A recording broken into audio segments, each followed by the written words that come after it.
Friends, शिक्षा mission academy में आप सभी का स्वागत है।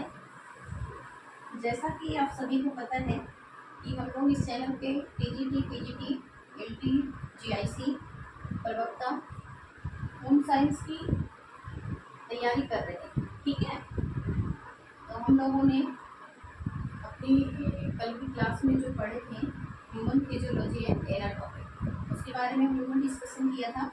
तो आज हम लोग देखते हैं सेल, है ना। जो सेल है, यह सेल क्या होती है, इसके सिद्धांत क्या है ना। यानी सेल थ्योरी किसने दिया था, सेल की खोज किसने किया था, ये सब आज हम लोग सेल के बारे में आज पढ़ेंगे। ठीक, तो हमारा पहले है कि सेल की खोज किसने किया, है ना। जो कोशिका है,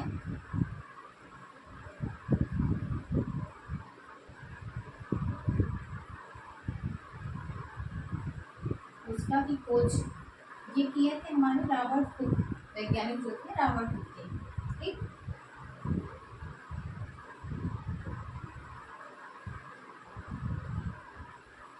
रॉबर्ट हुक ये हमारे वैज्ञानिक थे। तो इन्होंने जब कोशिका की खोज तो की, लेकिन ये कैसी कोशिका थी जो इन्होंने खोजी, इन्हें मिली थी खोज में, तो इनको मिली थी मृत कोशिका, जीवित नहीं थी वो, ये थी मृत कोशिका।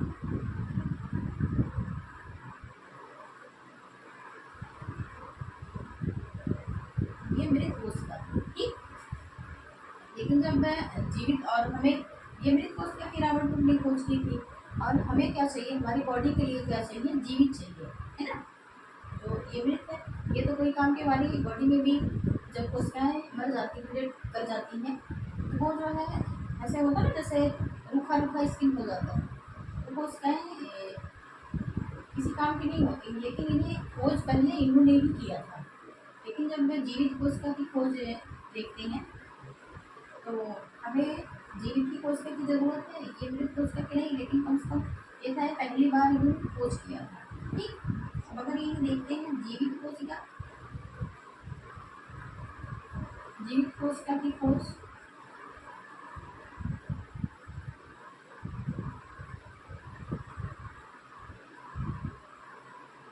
जीवित कोशिका की खोज। ठीक, जो मृत कोशिका की तरह नहीं थी, लेकिन जीवित कोशिका यानी लाइव कोशिका,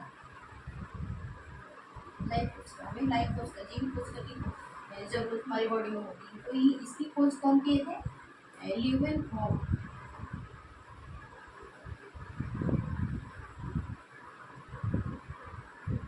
ल्यूवेनहॉफ ये जो किए थे खोज, ये कैसी थी, जीवित थी। और ये जब खोज किए थे तो ये मृत थी, और ये इन्होंने जीवित कोशिका, जो कि हमें जरूरत होती है जीवित की, हमारी बॉडी में जीवित कोशिकाओं की यूज होती है ना। हमारी जीवित कोशिका की खोज हो गई, और ये मृत कोशिका, ये जीवित। अब इसके सिद्धांत, है ना, इसके सिद्धांत कौन दिए थे,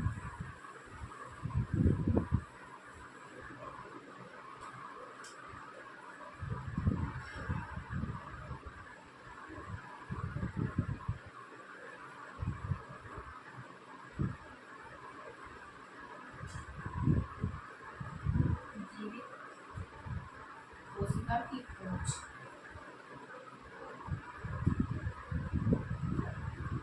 जीवित कोशिका की खोज नहीं, कोशिका सिद्धांत, जीवित कोशिका तो हो गई, ये है कोशिका सिद्धांत।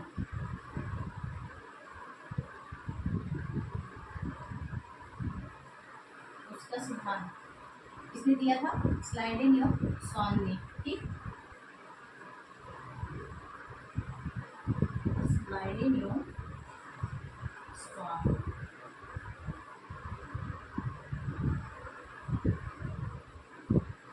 स्लाइडेनियस ने ये दिए थे कोशिका सिद्धांत।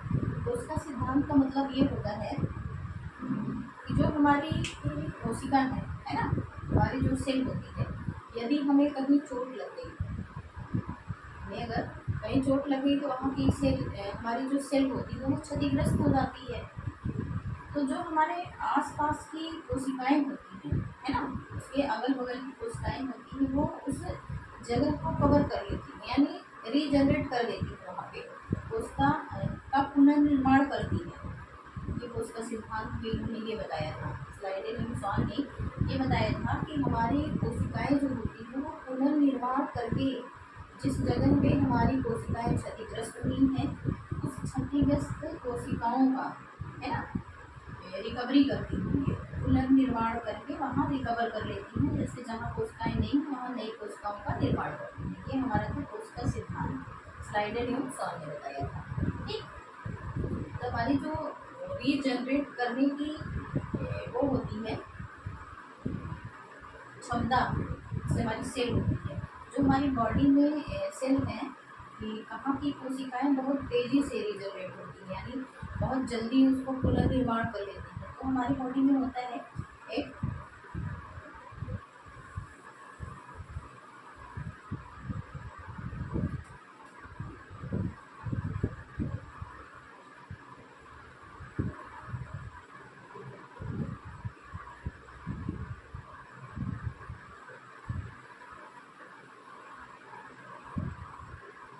पुनर्निर्माण की प्रक्रिया।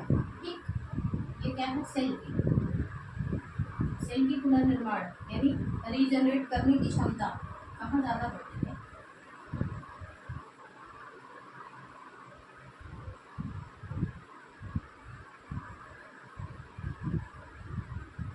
सबसे तेज, सबसे कम, या कह लीजिए कि होती ही नहीं है ना, या कह लीजिए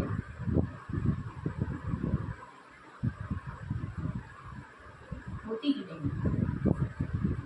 तो हमारे बॉडी का जो पार्ट है सबसे तेज जहाँ की कोशिकाएं पुनर्निर्माण करती हैं वो हमारा होता है लीवर।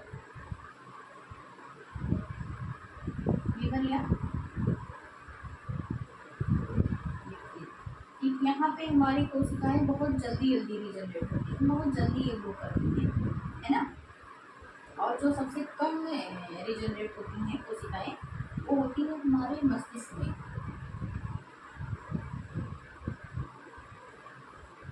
मस्तिष्क यानी हमारे ब्रेन में, हमारी ब्रेन की कोशिकाएं जो होती हैं वो पुनर्निर्माण करने की क्षमता इनमें कम होती, कम कह लीजिए या ऐसे कहिए कि यहाँ होती नहीं। अगर एक बार वहाँ की कोशिकाएं हमारी सर की यानी मस्तिष्क की कोशिकाएं क्षतिग्रस्त हो जाती हैं तो वहाँ का बढ़ना मुश्किल हो जाता है। जैसे होता है ना, एक होता है पावर हाउस, है ना, जैसे हमारे उसका होता है लाइट का एग्जाम्पल ले लीजिए कि जैसे लाइट का है, अगर हम लाइट से कहीं पे तार आया हुआ है और वहीं से हम तार को यहाँ से ना नुकसान करके डायरेक्ट वहीं से सीबी ही गिरा दे जहाँ से पूरे घर में हमारी सप्लाई होती है ना, वहीं हम सीबी ही गिरा दे तो फिर लाइट हमारे कमरे में पहुँच पाएगी, नहीं पहुँचेगी। तो ऐसे ही जो हमारा मस्तिष्क होता है यहाँ पे अगर ये समझ लो हमारे पूरे बॉडी का पावर हाउस है ना, ट्रांसफार्मर कह लीजिए, पावर हाउस कह लीजिए, तो ये मस्तिष्क होता है। यहीं पे हमारे सारे बॉडी के जो नर्वस सिस्टम है यहीं जाके मैसेज ले जाते हैं पूरी बॉडी का। तो ये हमारा जो मस्तिष्क होता है, अगर यहाँ पे कुछ क्षतिग्रस्त हुई, समझ लो हमारे बॉडी का जिस तंत्रिका तंत्र जो होती है मस्तिष्क से, अगर हमारी जिस पार्ट के कनेक्टिव टिश्यू है ना, जो कनेक्टिव टिश्यू है, तंत्रिका तंत्र है, वो अगर कहीं की क्षतिग्रस्त हो गई तो ये समझ लीजिए कि वहाँ का अंग, उससे कनेक्टिव जो पार्ट होती है वो काम करना ही बंद कर देगी। एक तरह से समझ लीजिए यहाँ का खराब हुआ तो हुआ, और लेकिन ये जो होती है बहुत तेज़ी से करती है, लेकिन यहाँ पे कम हो रही है तो भी नुकसान है, और यहाँ पे तेज़ी से हो रहा है तो भी नुकसान ही एक तरह से है। जहाँ पे अगर कोशिकाएं बहुत तेज़ी से रीजनरेट होने लगती है तो फिर वहाँ भी तो हमारे लिए समस्या खड़ी होगी, है ना, प्रॉब्लम होगी वहाँ पे भी। यहाँ पे नहीं हो रही है तो अगर हमारी कोई कोशिकाएं क्षतिग्रस्त हुई, वहाँ की कोशिकाएं नए कोशिका का निर्माण नहीं हो पाया तो भी नुकसान है, क्योंकि फिर हमारा जो तंत्र है वो काम करना ठीक से सक्षम नहीं हो पाएगा। लेकिन अगर यहीं पे जब यहाँ पे बहुत तेज हो रहा है, तेज गति से, जितनी आवश्यकता है उतनी अगर हो रही है, जितनी आवश्यकता है इतना अगर रीजनरेट हो रहा तब तो ठीक है, लेकिन अगर आवश्यकता से अधिक रीजनरेट होना शुरू हो गया तो भी तो हमें समस्या होगी। तो यहाँ पे हमारा अगर रीजनरेट होना तेज हो रही है, तेजी से गति कर रही है वो रीजनरेट होने में, तो फिर हमें वहाँ कैंसर होने का डर रहता है। ठीक, जहाँ पे हमारी कोशिकाएँ हैं कम है वहाँ पे ये जो है ठीक है, लेकिन अगर आवश्यकता से अधिक हुई तो फिर ये जो है हमारे लिए कैंसर का निर्माण करता है। ठीक,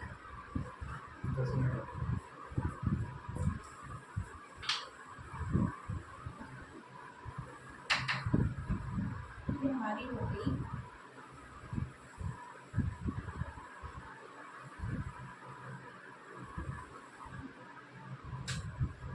अब हम देखते हैं जो सेल होती है ना, ये तुम्हारा सेल का पुनर्निर्माण हो गया।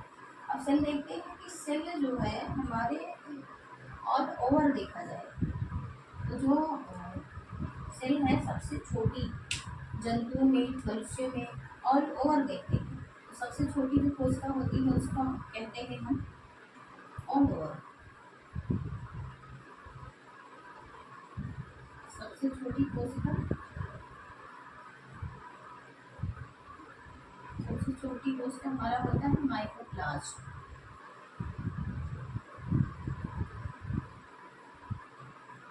सबसे छोटी कोशिका अगर देखते हैं तो माइकोप्लाज्म प्लाज्म है, और यही पे अगर हम सबसे बड़ी कोशिका देखते हैं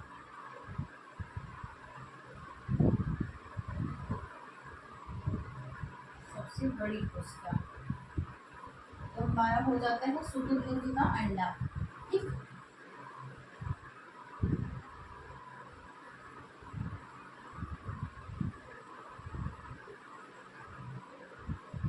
शुतुरमुर्ग का अंडा। ठीक, ये हमारी सबसे छोटी ऑल ओवर होती है और सबसे बड़ी ये होती है शुतुरमुर्ग का अंडा। लेकिन यदि हम अपनी बॉडी पे देखते हैं, हमें अपनी बॉडी से ह्यूमन फिजियोलॉजी इम्पोर्टेंट, अपनी बॉडी के बारे में हमें जानना है, लेकिन ऐसे ये भी पूछ लेता है ऑल ओवर में, ऐसा नहीं है कि जो पढ़ रहे वही है। यहाँ पे ये हमारा ऑल ओवर था शुतुरमुर्ग का अंडा, और ये माइकोप्लाज्म, ये ऑल ओवर हो गया। लेकिन अगर हम अपनी बॉडी में देखते हैं, अपनी बॉडी में जो देखते हैं तो हमारे हमारे शरीर की सबसे छोटी, ठीक,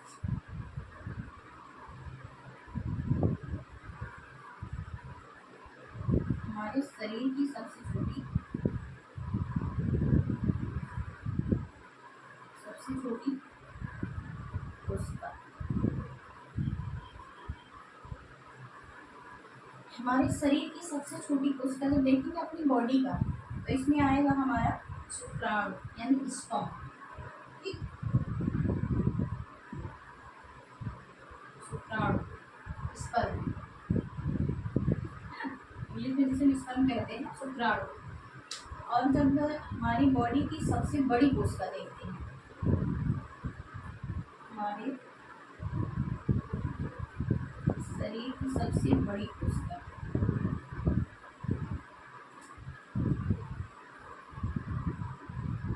सबसे बड़ी कोशिका, ये हमारे सबसे शरीर की सबसे छोटी कोशिका हो गई, और शरीर की सबसे बड़ी कोशिका देखते हैं तो वो होता है हमारा अंडाणु। अंडाणु जिसे हम ओवम बोलते हैं, है ना। ये हमारा शुक्राणु हो गया, स्पर्म, और सबसे बड़ी जब देखते हैं तो हमारा अंडाणु जिसे हम ओवम ही बोलते हैं। लेकिन और यहीं पे सबसे छोटी होगी, सबसे बड़ी होगी। अब सबसे लंबी है ना हमारी बॉडी की सबसे लंबी कोशिका, इसको देखते हैं।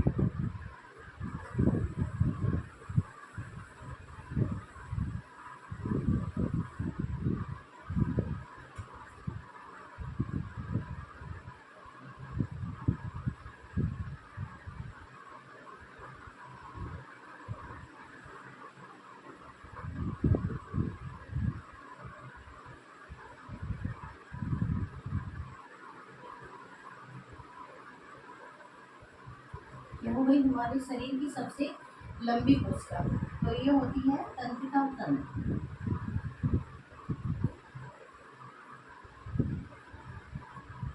तंत्रिका तंत्र, ठीक।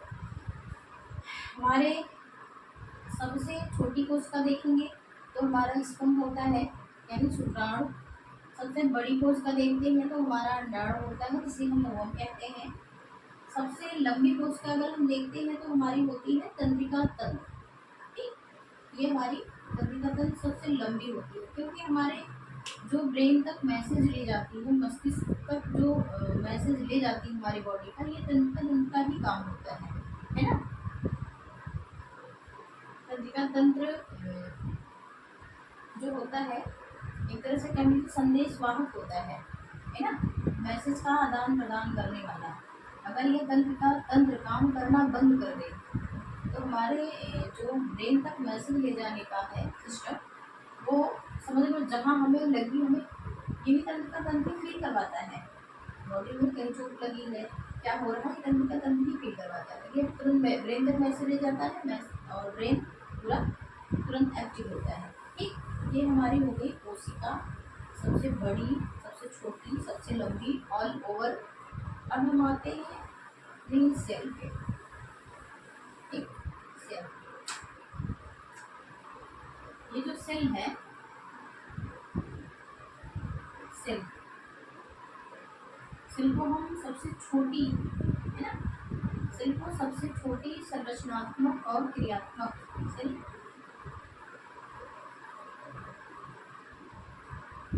हमारे शरीर की सबसे सेल हमारे शरीर की संरचनात्मक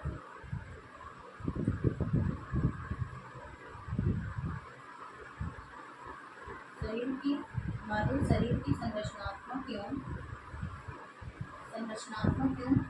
क्रियात्मक इकाई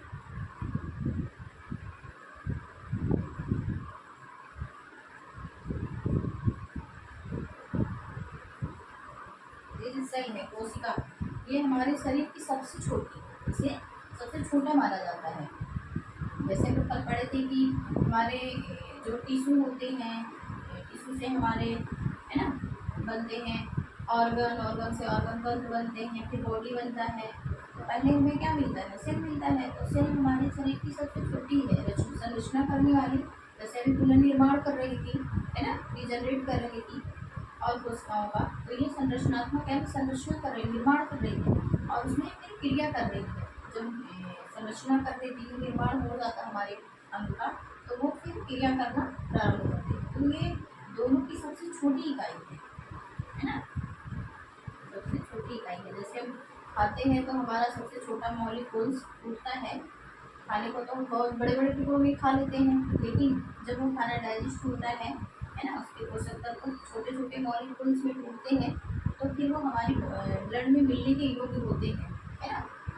ऐसे ही हमारा जो संरचनात्मक और क्रियात्मक इकाई है वो सेल ही होती है, लेकिन ये रहती तो छोटी है लेकिन बहुत बड़े बड़े काम करती है। बड़े बड़े बहुत काम, समझ लीजिए इनकी मूल जड़ ही होती है ना। तो हमारी हो गई शरीर की सबसे छोटी संरचनात्मक और क्रियात्मक इकाई। अब आते हैं हम लोग सेल पे। ऐसे भी हम लोग देखें कि हमारी सबसे छोटी इकाई है और संरचनात्मक और क्रियात्मक भी है, लेकिन सबसे छोटी है। अब कहने को सबसे छोटी है ये, लेकिन रियल में अगर देखा जाए तो सबसे छोटी नहीं है। इसमें भी अपने कोशिकांग होते हैं, है ना। जो सेल होता है ये ऐसे है, सेल में बना रही हूँ। सेल इतना बड़ा नहीं होता है क्योंकि हम अपने नंगी आंखों से नहीं देख सकते हैं जब तक हमारे पास माइक्रोस्कोप ना हो। तो हम इसको सेल को जब तक सूक्ष्मदर्शी की सहायता से ही देख सकते हैं। ऐसा नहीं है हम अपनी ऐसे नॉर्मल आंखों से देख सकते हैं, लेकिन यहाँ हमें हम लोगों को पढ़ना है। पढ़ने के लिए हम लोग बना रहे हैं, इतना बड़ा नहीं बनाएंगे क्योंकि समझ नहीं पाएंगे। ठीक, अब ये हमारा इसमें सेल जो होता है, इसमें होता है माइटोकॉन्ड्रिया, ठीक, गोल्गी बॉडी, सेंट्रोसोम, और ये होता है एंडोप्लाज्मिक रेटिकुलम। ठीक,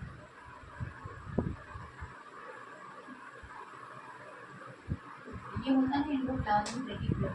हमारा माइटोकॉन्ड्रिया होगा, गोल्गी बॉडी हो गई, सेंट्रोसोम हो गया, एंडोप्लाज्मिक रेटिकुलम हो गया, है ना। तो ये अपने अपने अलग कार्य है। जो हमारी ये होती है कोशिका, की हमारी होती है कोशिका झिल्ली। कोशिका झिल्ली जिसे हम सेल मेम्ब्रेन भी बोलते हैं, है ना। ये हमारी किसका और किससे बनी होती है? ये जो है प्रोटीन से बनती है। प्रोटीन, कोशिका झिल्ली हमारी प्रोटीन से बनी होती है। हमारा माइटोकॉन्ड्रिया, गोल्गी प्रोटीन, सेंट्रोसोम और ये हमारा एंडोप्लाज्मिक रेटिकुलम। एंडोप्लाज्मिक रेटिकुलम, तो ये हमारा हो गया सेल के पार्ट। सेल के पार्ट इतनी है। हम लोग अगर इसके बारे में डिस्कशन करेंगे तो हम लोगों की वीडियो बहुत लंबी हो जाएगी। इसको हम सेल को पढ़ेंगे कल, है ना। इसके जो कोशिकांग हैं, इस कोशिकांग के कौन कौन से कार्य होते हैं, है ना, ये सब हम पढ़ेंगे कल। तो वीडियो बहुत जरूरी हो जाएगी, ठीक है। आज के लिए बस इतना ही। Okay, thank you.